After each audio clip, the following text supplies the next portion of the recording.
అంతకుమించి పనే ఉంది మాకు. ఇలా చూడయ్యా, విద్యార్థుల్ని అదిరించి బెదిరించి చదివించే ఈ స్కూళ్ల మధ్యలో మన స్కూలు ఒక ఉదాహరణగా నిలబడాలి. అలాగేనయ్యా. అర్థమైందా? దాన్ని చెడగొట్టకో. ఇక మీదట స్పీడ్ గా బండి నడపకు. సరేనయ్యా. వెళ్ళు.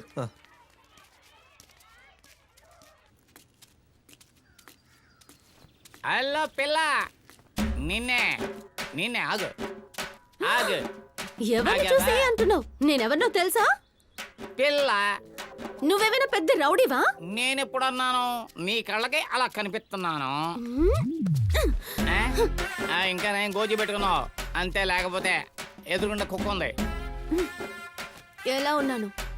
నువ్వు నాకంటే గొప్ప రౌడీవా? అయ్యా బాబాయ్, నువ్వు చాలా ఓవర్గా చేస్తున్నావు. నీ మీసం మాత్రం నాకు కనిపించట్లేదు. అది వదిలేయ్. నీ బావ విషపావుని కొట్టాడా లేదా? మా బావ విష పావుల్ని కొడతాడు, విషంగా ఉండే వాళ్ళని కొడతాడు. మరి నిన్నెందుకు వదిలేసాడు?